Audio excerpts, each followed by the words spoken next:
Itong Justice Panel, sinuspindi muna ang botohan sa impeachment complaints. Si Representative Luistro naman nanawagan sa mga House members na restrained habang sinusuri ng House Panel ang impeachment. Si Pangulong Ferdinand Bongbong Marcos Jr. nakahandang sagutin ang mga reklamo laban sa kanya ayon yan sa Palasyo Malacanang. Yan ang mga balita na tinutukan ni Bombo Annalise Subirano. Sinuspinde ng House Committee on Justice ang botohan ngayong araw kaugnay sa sufficiency in substance ng dalawang reklamong impeachment laban kay Pangulong Ferdinand Marcos Jr. Sa halip, itinakda ng komite ang botohan bukas araw ng Miyerkules.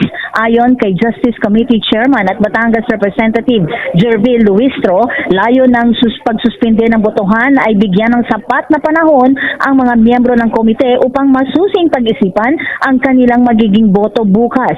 Bago pa ang suspension, tinapos na ng komite ang pagsusuri sa 5 batayan na nakapaloob sa reklamong inihain ni Attorney Andre De Jesus. Kabilang dito ang umano'y kidnapping kay dating Pangulong Rodrigo Duterte, paggamit ng illegal na droga ni Pangulong Marcos, issues and program appropriations at ang pagbuo ng itong ICI. Ayon sa mga mambabatas, karamihan sa mga alegasyon sa reklamo ay pawang mga legal na konklusyon lamang at pangunahing nakabatay sa mga balita at opinyon. Sa halip ay dapat malinaw at tiyak ang mga alegasyon na may katotohanan. Binigyan din ng komite na ang mga umano'y paglabag batay sa pagkakasaad sa reklamo ay hindi sapat upang maituring na ang mga batayan ng impeachment gaya ng culpable violation of the Constitution, graft and corruption at betrayal of public trust. Bukas sa talakayin ng House Committee on Justice ang sufficiency in substance ng dalawang reklamong impeachment na inihain ng 36 na petitioner bago maglabas sila ng final na desisyon. Pakinggan natin ang naging pahayag ni Representative Jervil Luistro, ang chairman ng House Justice Committee. Sufficiency in substance. Whether or not the De Jesus complaint is sufficient in substance and whether or not the Masa et al. Complaint is sufficient in substance. And let us be mindful about the significance of this vote, no? Kapag sufficient in substance siya, considering that it has been declared already na sufficient in form, yung both complaints, then we will be proceeding to step 3 already, which means the committee will now issue a notice to the respondent to file an answer.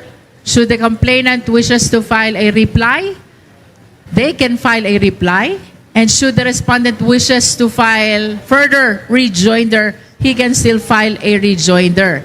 Yung step 3, dun din natin ginagawa yung reception of evidence, including the swearing in of all counter affidavits and affidavits. That is in the event that the decision of the justice members is sufficient in substance. But if the decision of the justice members is insufficient in substance, that will be tantamount to dismissal of the impeachment. Ipinaliwanag naman ni Luistro na ang magiging senaryo sa sandaling magsagawa na ng botohan ang komite bukas hinggil sa dalawang reklamong impeachment, ang De Jesus complaint at ang reklamong inihain ng Masa et al. Nananawagan din siya sa mga miyembro ng komite na pairalin ang mahigpit na pamantayan ng konstitusyon sa pagsusuri ng mga reklamo. Ayon kay Luistro, hindi lahat ng alegasyon ng katiwalian ay otomatikong maituturing na impeachable offense. Anya, kinakailangang suriin kung may sapat na mga tiyak na katotohanan na personal na pananagutan ang Pangulo alinsunod sa Article 11 ng Konstitusyon. Niliraw ninyang bagamat na ideklarang sapat sa forma ang mga reklamo, hindi pa ito nangangahulugang napatunayan na ang mga paratang na graft and corruption, paglabag sa konstitusyon at pagtataksil sa tiwala ng publiko. Pakinggan natin muli si Representative Jervil Luistro. This committee members on the sufficiency of Masa et al. Complaint. Thereafter, we will be proceeding to voting. Unahin naming pagbotohan by majority of all members present. No? Simple majority. Yung De Jesus complaint. And then after that, we will be voting on the sufficiency of the Masa et al. Complaint. No? Ang required number of vote for tomorrow is only simple majority, meaning majority of the present members so long as there is a quorum.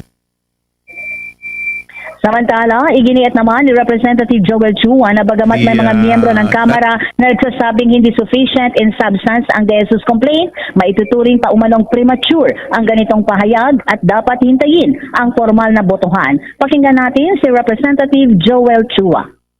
Not yet conclusive kung ano yung magiging boto dahil kung tutusin halos wala pa yatang 10 yung mga nag-air nung kanilang mga salita at yung iba naman ay nag-o-observe. So the chair, kagaya kanina sinabi po niya, requested that the voting be held tomorrow so that at least the members can still ponder or at least think twice kung ano po yung magiging boto nila bukas. But it does not mean, kasi kung makikita po ninyo, hindi naman lahat ng member nagsalita per grounds. So, may mga ibang ground, hindi rin. Sa panig naman ni Representative Terry Ridon, mas mainam hintayin na lamang ang magiging resulta ng botohan at iwasan ang mga espekulasyon. Pakinggan natin si Representative Terry Ridon. So the question on the matter will be decided not today but tomorrow po, when the question is asked on whether or not they would vote on the sufficiency in substance of that particular complaint. So sure, they manifested their views, pero as to what their votes will be determined tomorrow, and I don't think that should count as an indication on how they will actually vote. Sa panig naman ng Malacanang, kinumpirma ni Palace Press Officer Undersecretary Claire Castro na napag-usapan na ang issue ng impeachment laban kay Pangulong Marcos.